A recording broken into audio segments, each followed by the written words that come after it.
안녕하십니까 여러분들, 산책처럼 사주입니다. 이번 시간은요 외로움을 잘 느끼는 사주에 대해서 말씀드려보고자 합니다. 오늘이 크리스마스죠. 네, 그래서 이런 주제를 선정해봤습니다.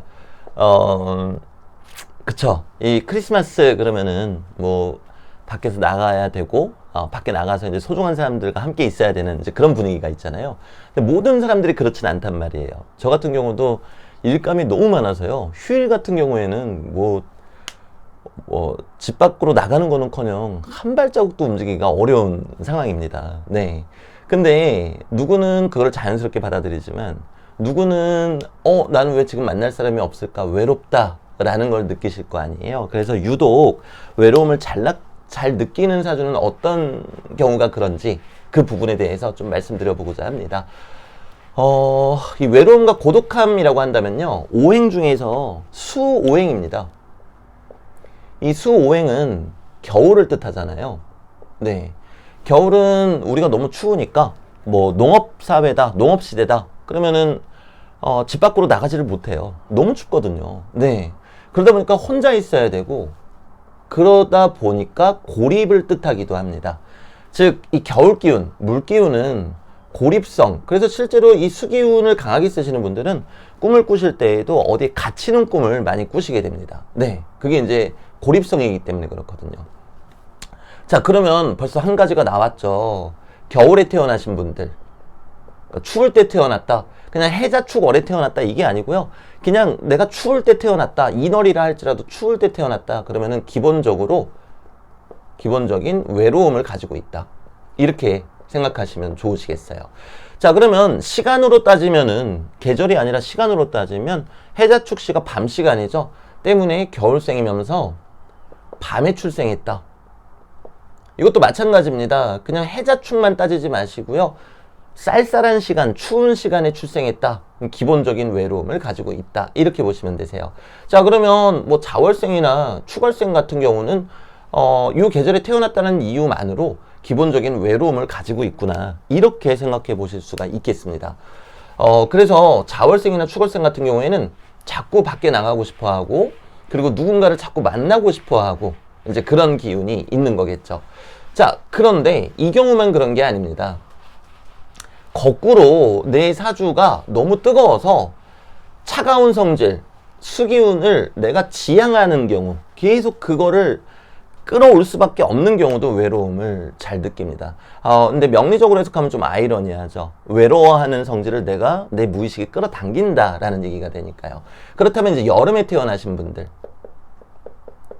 그리고 무더운 낮 시간에 태어나신 분들, 그럼 내가 너무 덥잖아요. 내가 더우니까 나의 무의식이 차가운 기운을 끌어당긴단 말입니다. 왜 우리 끌어당김의 법칙 이런 이야기들 하죠.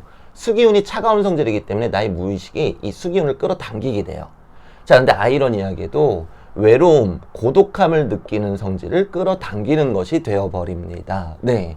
여기서도 마찬가지입니다. 그냥 내가 더울 때라고 판단을 하셔야지 4, 5, 미, 월이라고 판단하시면 안 되세요. 오히려 4, 5, 미 중에서 4월 같은 경우에는 살만하거든요. 그렇게 덥지 않아요. 네. 근데 5월이면 이제 6월 달인데, 그 중에서도 대략 한 6월 중순 넘어서 태어나신 분들이면은 무더위를 느끼기 시작합니다. 만약에 6월 중순 넘어서 태어나셨는데 무더운 낮 시간에 태어나셨다, 그럼 그 외로움의 정도는 더욱 심각해지겠죠. 물론 뒤에서 또 말씀드리겠지만 이 경우만 해당되는 건 아니에요. 네. 자, 그리고 미월은 7월이니까 이때 태어나신 분들은 기본적인 고독함, 외로움을 가지고 있을 거고요. 사실은 신월에 태어나신 분들이 어떻게 보면은 좀 그죠, 외로움이, 그 고독함이 예상외로 더 클 수가 있습니다. 그 이유는 왜 그런가 하면요, 이 신금이라는 글자는 계절로 따졌을 때는 양력으로는 8월입니다. 여러분들 8월 어떻습니까? 그죠? 대단히 더워요. 우리가 명리학적으로는 신유술의 신이라서 가을의 시작이라고는 하지만 사실은 이 신금은 대단히 뜨거운 글자거든요. 자, 그러면 내가 신월에 태어났다. 그럼 신중의 무토가 얘야말로 정말 뜨거운 무토예요. 네. 가뜩이나 이 계절도 뜨거운 계절에 태어났는데 지장간 속에 가장 뜨거운 무토를 가지고 있으니 너무 뜨거워서 나의 무의식이 수기운을 자꾸 끌어당기겠죠. 식혀야 되니까요. 근데 아이러니하게 신월생 같은 경우에는 지장간 안에 또 임수가 있습니다. 네. 즉, 이 안에 있는 고독함을 내가 자꾸 불러올 수밖에 없다라는 거죠. 때문에 신월생 분들이 낮 시간에 태어났다. 그럼 선천적으로 대단히 고독함을 많이 느끼고 외로움을 많이 느끼실 수밖에 없다라는 거. 자, 그런데 이런 것에 해당되지 않아도 나는 외로움을 많이 느끼는데 하셨던 분들 계실 거예요. 그 이유는 뭔가 하면요.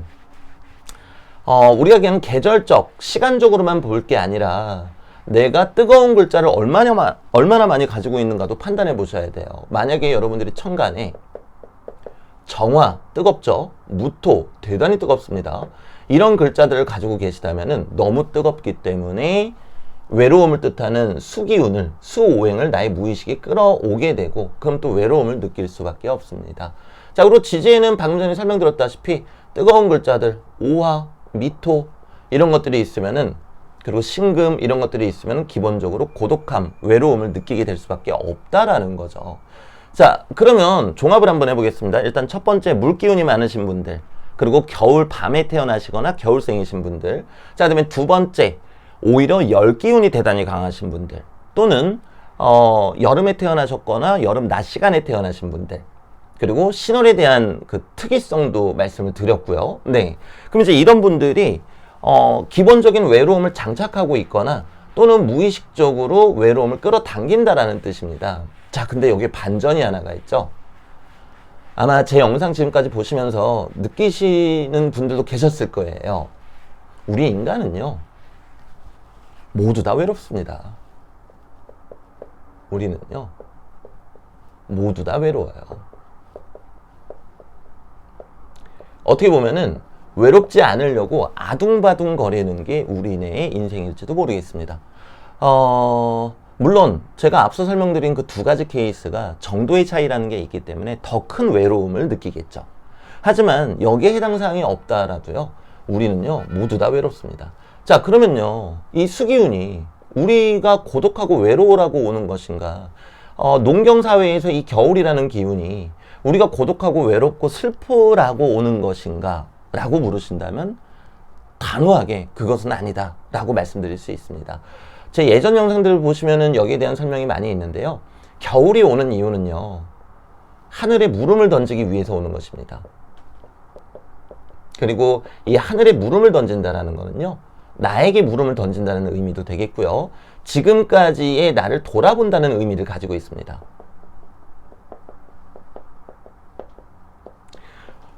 우리가 주변에 보면요, 저 사람은 정말 외롭게 살 것 같은 사람이 있잖아요. 근데 그 사람하고 대화를 나눠보면은 너무나 충만해 있고 외로움을 느끼지 못하는 것처럼 보일 때도 있습니다. 그럼 우리는 처음에 이렇게 생각을 하겠죠. 아, 저 사람이 너무 외로우니까 그걸 숨기려고 저러는구나. 근데 그 사람하고 1년, 2년, 3년을 지내봤는데도 이 사람은 정말 외로움을 느끼지 못하고 모든 게 충만해 보이는 사람들이 분명히 있거든요. 자, 그분들은요, 그런 외로움과 고독함이라는 성질이 나에게 찾아올 때 끊임없이 지금까지 나를 돌아보셨던 분들일 거예요. 왜냐하면 우리가 외로운 이유는요, 내가 건강하지 못하기 때문이거든요. 내가 건강하다면 건강한 나를 보고 오히려 사람들이 나에게 몰릴 것입니다. 네, 그리고 외로움도 느끼지 않겠죠. 왜냐하면 그 고독함과 외로움이 주는 또 건강한 의미도 누구보다 잘 알고 있을 테니까요. 물론 외로움을 느끼는 게 잘못됐다라는 의미는 결코 아닙니다. 외로움을 느끼기 때문에 우리는 누군가가 나에게 다가올 때 따스한 온정, 온기, 행복을 느낄 수 있잖아요. 하지만 타인이 주는 행복, 그 온기는요, 영원하지 않습니다. 영원한 것은요, 내가 스스로 건강해지고 그런 감사한 감정들로 충만해질 때, 그때 내가 건강해지는 거겠죠. 때문에 성탄절, 크리스마스가 12월 25일인 것도요, 따지고 보면은 아기 예수님이 태어나신 날짜잖아요. 대단히 종교적인 의미를 가지고 있죠. 때문에 겨울이 그 시점이 아닌가 합니다. 그래야 우리는 하늘을 생각하고 신을 생각하고 감사한 하나님을 떠올리면서 기도에 열중할 수가 있거든요. 그렇기 때문에 뭐 성탄절날 소중한 사람들 만나서 뭐 추억을 만들고 즐거운 시간 보내는 것 정말 중요하고 아름다운 일이겠죠. 하지만 거기에 앞서서 이 겨울에는 지금까지의 나를 돌아보고 그리고 반성을 함으로써 하늘에 질문을 던지시는, 또는 하나님께 질문을 던지시는, 내가 내년에는 이제 이런 부분들 당신의 뜻대로 반성을 하고 뉘우쳤으니 내년에는 그렇지 않게 살도록 도와주세요 라고 하늘에 이야기를 하는, 네, 그런 겨울이 되시면 좋겠습니다.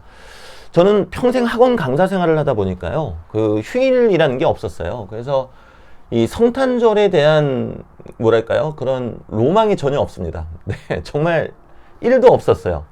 게다가 그도 그럴 것이, 저는 제 생일이, 태어난 날이 크리스마스하고 별로 차이가 안 나거든요. 그러니까 어릴 때부터 부모님이 크리스마스 선물을 주세요. 그러면서 뭐라고 하셨겠어요? 이거 생일 선물 겸이야. 그러니까 손해보는 느낌이 참 많았어요. 네. 왜냐면 저희 형님 같은 경우에는 생일이 3월 달이다 보니까 그때도 생일 선물 받고 크리스마스 때도 선물을 받고, 근데 저는 크리스마스 겸 생일 선물이라고 하니까 왠지 산타 할아버지가 미웠고요, 왠지 성탄절이 싫었습니다. 그리고 지금 역학을 공부하다 보니까 알게 됐죠. 저는 자월 자시생이다 보니까요, 겨울생이잖아요. 겨울만 되면 외롭더라고요. 그래서 성탄절이 되면은, 저도 학창시절 때는 막 그 당시에 여자친구 또는 뭐 친한 친구들하고 만나서 어울리려고 아둥바둥 길을 썼어요. 근데 참 신기한 게요, 그때가 끝나고 집으로 터벅터벅 걸어오면은 집에 혼자 있을 때보다 더 고독하고 외롭더란 말입니다. 저는 이런 경험들을 대단히 오랫동안 겪다 보니까 그 안에서 알게 된 게 하나가 있어요. 이게 사람을 만난다고 보완이 되는 것은 그때뿐이로구나. 근데 딱 거기까지만 알고 내가 건강하지 못했구나 라는 거는 몰랐죠. 그리고 우리는 무조건 건강해질 필요는 없습니다. 그렇게 따지면 커피도 마시지 말아야 되고요, 술도 마시지 말아야 되고요, 건강하지 못한 것도 그 자체로 예쁘고 아름다워요. 네. 때문에 내가 외로움을 느낀다고 자책하고 괴로워할 필요가 없다는 거죠. 다만 그 외로움에 잠식되지 마시고, 그 원래의 의미가 우리가 하늘을 섬기고 또 나를 돌아본다는 것이기 때문에 거기에만 충실하신다면은 여러분들의 내년 이맘때는 더 예쁘고 더 아름다운 그런 성탄절이 되시지 않을까 싶습니다. 네, 그래서 그 학원 생활하면서는 또 휴일이 없다 보니까 저는 그 크리스마스에 대한 개념이 대단히 좀 약해요. 네. 근데 이제 명리 강의하면서 조금씩 알아가는 것 같습니다. 때문에 오늘은 성탄절 인사를 드리면서 마무리 짓도록 하겠습니다. 여러분들 메리 크리스마스입니다. 네, 내년 한 해도 우리 열심히 공부하면서 조금씩 성장하는 한 해가 되면 좋겠습니다. 이만 가보겠습니다. 감사합니다.